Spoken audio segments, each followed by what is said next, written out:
Morning Odisha आसंतु आजिर मुख्य खबर उपरे नजर पकाइबा पूर्वरु आपणक भल पाइबा स्वरूप गोटे गोटे लाइक निश्चय करिवे एवं चैनल को सब्सक्राइब करिवे। नंबर 1 प्रधानमंत्री नीति को प्रशंसा कले सीजेआई कहले भारत परिवर्तन पई प्रस्तुत। प्रधान विचारपति डी.वाई. चंद्रचूड़ प्रधानमंत्री नरेंद्र मोदी नीति को प्रशंसा करिसेंती। नूतन आपराधिक न्याय आईन को समाज पई एक ऐतिहासिक मुहूर्त बोली वर्णना करिसेंती। रविवार दिन से कहिसें जे भारत एहार आपराधिक न्याय व्यवस्था रे गुरुत्वपूर्ण परिवर्तन पई प्रस्तुत। एथिसह साधारण निर्वाचन रे भोट देवार सुजोग हाथ छड़ा न करिबाकू से नागरिक माननकू अनुरोध करिसेंती। आपराधिक न्याय व्यवस्था रे भारत प्रगतिशील पथ उपर आयोजित एक सम्मेलन ने सीजीआई संबोधित करथिले। एही समय मध्ये से कहिसेंती जेतेबेले आमे एहाकू ग्रहण करिबु सेतेबेले नूतन नियम सफल हेबो। नूतन भावे लागू होइथिबा आईन गुडीक अपराध न्याय उपर भारतर आईनगत ढांचाकू देश पई एक नूतन जुग आनिबाकू जाउछि। गणतंत्र रे मतदान एवं गुरुत्वपूर्ण अधिकार एही अधिकार साब्यस्त करिबा समस्तक पई जरूरी बोली सीजीआई कहिसेंती। नंबर 2 विचार विमर्श पर निर्वाचन बॉन्ड फेरिबो कहिले निर्मला। 2024 साधारण निर्वाचन रे क्षमता को फेरिले समस्त अंशीदारक सह व्यापक विचार विमर्श पर Bharatiya Janata party BJP निर्वाचनी bond पुणी फेराई आनिबाकू चाहुची बोली केंद्र मंत्री निर्मला सीतारमण शुक्रवार कहिसेंती। एक साक्षात्कार रे निर्मला सीतारमण कहिसें जे 2024 निर्वाचन पई अर्थनीतिर स्थिति अत्यंत प्रासंगिक।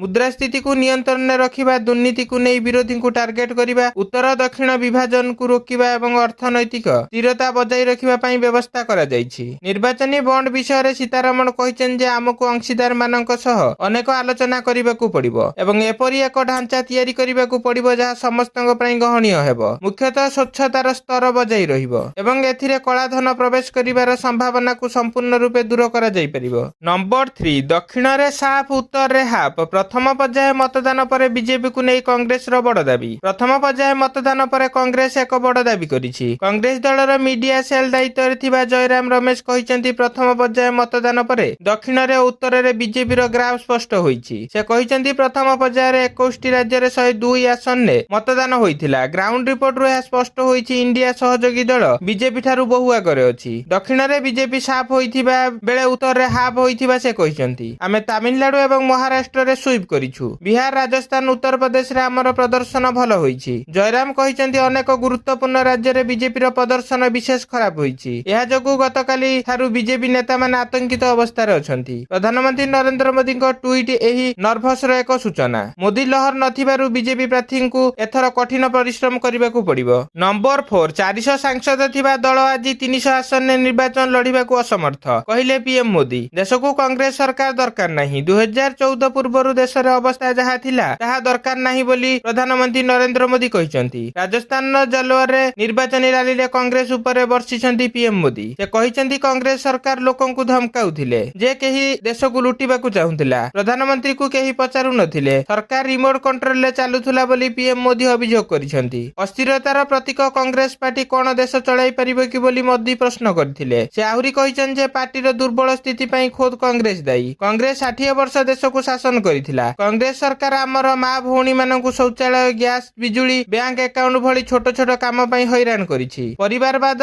परंपरा को विस्तार करी देश को खाली करी देइछि कांग्रेस। एही सबु पापर देश हिसाब देउछि बोली कहिसेंती प्रधानमंत्री मोदी। नंबर 5 टेक सिटी को टैंकर सिटी रे परिणत करी देइछि कांग्रेस कहिले प्रधानमंत्री। किछि सप्ताह तळे जल संकट को नै बेंगलुरु चर्चा रे रहिथिला। सहरर लोके बाल्टी और अन्य पात्र धरी पानी टांकीर पाखरे लंबा धाड़ी रे छिडा होइथिले। आ एहाकु नै निर्वाचन प्रचार बेले प्रधानमंत्री नरेंद्र मोदी राज्यर कांग्रेस सरकार को तीव्र समालोचना करिसेंती। कांग्रेस टेक सिटी को टैंकर सिटी रे परिणत करी देइछि बोली से कहिसेंती। बेंगलुरु रे थिबा 4टी लोकसभा आसन पई एप्रिल 26 तारिख रे भोट ग्रहण करिबाकू थिबा बेले तार पूर्वरु आयोजित एक साधारण सभारे प्रधानमंत्री कहिसें जे से राज्य को green energy hub, farm hub, electronics hub, electrical vehicle hub, semiconductor hub और ग्लोबल इनोवेशन हब करिबाकू चाहुचंती। फलरे भारत ग्लोबल इकोनॉमिक हब रे परिणत होई परिबो। किंतु कांग्रेस और इंडिमेंटर नेता माने कहउछन जे से माने मोदी को हटाई देबे। नंबर 6 आसंता 25 तारिख रु ग्रीष्म अवकाश पई राज्यर समस्त स्कूल छुट्टी। आसंता 25 तारिख रु राज्य रे सब स्कूल छुट्टी। राज्य रे बढ़ी चलीथिबा खरा को दृष्टि रखी एही पदक्षेप निया जायछि। द्वादश श्रेणी जाय स्कूल ले ग्रीष्मकालीन छुट्टी घोषणा करिसेंती राज्य सरकार। संभाव्य ग्रीष्म प्रवाह और पानीपाग विभागर सूचना को दृष्टि रखी राज्य सरकार चलित एप्रिल 22 तारिख रु 24 तारिख पर्यंत 3 दिन पई समस्त सरकार ସରକାରୀ ଓ ସରକାରୀ ଅନୁଦାନ ପ୍ରାପ୍ତ ଓ ବେସରକାରୀ ବିଦ୍ୟାଳୟଗୁଡ଼ିକୁ ସକାଳ 6:30 ରୁ 10:30 ପର୍ଯ୍ୟନ୍ତ ଖୋଲିବା ପାଇଁ ନିଷ୍ପତ୍ତି ନେଇଛନ୍ତି। ଚଳିତ ଏପ୍ରିଲ 25 ତାରିଖ ଠାରୁ ଗ୍ରୀଷ୍ମ ଛୁଟି ପାଇଁ ମଧ୍ୟ ସରକାର ନିଷ୍ପତ୍ତି ନେଇଛନ୍ତି। ଗ୍ରୀଷ୍ମ ଛୁଟି ସମୟରେ ସରକାରୀ ଓ ସରକାରୀ ଅନୁଦାନ ପ୍ରାପ୍ତ ବିଦ୍ୟାଳୟରେ ଛାତ୍ରଛାତ୍ରୀ ଶିକ୍ଷକ ଶିକ୍ଷୟିତ୍ରୀମାନଙ୍କ ପାଇଁ ଶିକ୍ଷା ତଥା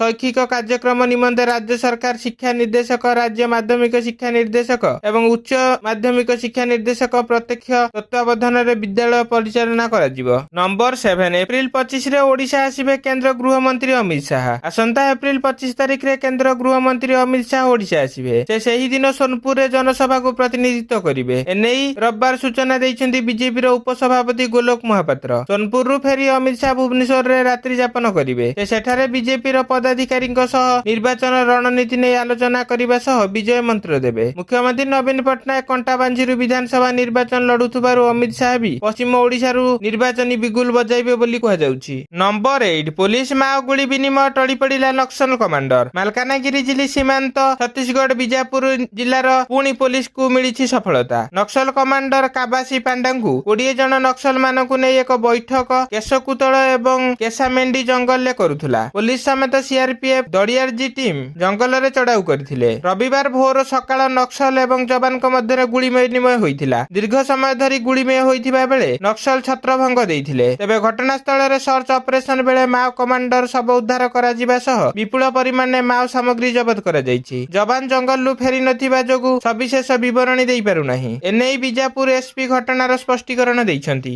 ନମ୍ବର 9 100 କିମି ଚାଲିଲେ ପୋଲିଂ କର୍ମଚାରୀ ରାସ୍ତା ନଥିବାରୁ ଭୋଟ ଦେଲେନି ଲୋକେ। ଭୋଟ ବେଳେ ନେତାଏ ଅନେକ ପ୍ରତିଶ୍ରୁତି ଦିଅନ୍ତି, ଜନତା ସେମାନଙ୍କୁ ବିଶ୍ୱାସ କରି ଭୋଟ ବି ଦିଅନ୍ତି। ମାତ୍ର ଭୋଟ ସରିଲେ ଚିତ୍ର ବଦଳିଯାଏ, ପ୍ରତିଶ୍ରୁତିର ପାଣିଗାର ଲିଭିଯାଏ, ଜନତା ସେହିପରି ହନ୍ତସନ୍ତ ହୁଅନ୍ତି। ପ୍ରତି 5 ବର୍ଷରେ ଏଭଳି ଚିତ୍ର ଅନେକ ସ୍ଥାନରେ ଦେଖିବାକୁ ମିଳେ। ହେଲେ ଏଥର ଜନତା ଭୋଟ ନ ଦେବାକୁ ପଣ କରିଛନ୍ତି। ନିର୍ବାଚନ ସମୟରେ ରାସ୍ତା ନାହିଁ ତ ଭୋଟ ନାହିଁ କହି ଗୋଟିଏ ଗାଁର ଲୋକେ ଭୋଟ ବର୍ଜନ କରିଛନ୍ତି। ପୋଲିଂ ଅଧିକାରୀ ଓ ଟିମ୍ ମାତ୍ର 4 ଖଣ୍ଡ ଭୋଟ ନେଇ ନିରାଶ ହୋଇ ଫେରିଛନ୍ତି, ଯାହା ଏବେ ଚର୍ଚ୍ଚାର ବିଷୟ ପାଲଟିଛି। କାନାର ଗାଁରେ ମତଦାନ ବୁଥର ଶିକ୍ଷକ ମନୋଜ କୁମାର ଦୁଃଖ ପ୍ରକାଶ କରି କହିଛନ୍ତି ଯେ ଆମେ 4 ଦିନ ଦୁର୍ଗମ ରାସ୍ତା ଅତିକ୍ରମ କରି ବସ୍ ଯୋଗେ 80 କିଲୋମିଟର ଏବଂ ପାଦରେ 16 କିଲୋମିଟର ଅତିକ୍ରମ କରି 1800 ମିଟର ପାହାଡ ଚଢି ଗାଁରେ ପହଞ୍ଚିଥିଲୁ। ମାତ୍ର ସେଠାରୁ ଆମକୁ ନିରାଶ ହେବାକୁ ପଡିଲା। ଏହି ସମୟରେ ଗ୍ରାମବାସୀ ଭୋଟ ବର୍ଜନ କରିବା ପାଇଁ ନିଷ୍ପତ୍ତି ନେଇଥିଲେ। ନମ୍ବର 10 ପାକିସ୍ତାନକୁ ଝଟକା ଦେଲା ଆମେରିକା। ସାମରିକ କ୍ଷମତା ବଢାଇବା ଲାଗି ବାଲିଷ୍ଟିକ କ୍ଷେପଣାସ୍ତ୍ର ପ୍ରଣାଳୀ ପ୍ରକଳ୍ପ ଆରମ୍ଭ କରିଥିବା ପାକିସ୍ତାନକୁ ବଡ ଝଟକା ଦେଇଛି ଆମେରିକା। ପାକିସ୍ତାନର ଏହି ପ୍ରକଳ୍ପ ପାଇଁ କ୍ଷେପଣାସ୍ତ୍ର ଅନ୍ୟ ଯୁଦ୍ଧ ଉପକରଣ ସାମଗ୍ରୀ ଗୁପ୍ତରେ ରପ୍ତାନି କରୁଥିବା ଚୀନର 3ଟି କମ୍ପାନୀ ଓ ବେଲାରୁସର ଗୋଟିଏ କମ୍ପାନୀ ବିରୋଧରେ ନିଷେଧାଦେଶ ଜାରି କରିଛି ୱାଶିଂଟନ। ଏନେଇ ଆମେରିକା ବିଦେଶ ମନ୍ତ୍ରାଳୟ ପକ୍ଷରୁ ସୂଚନା ଦିଆଯାଇଛି।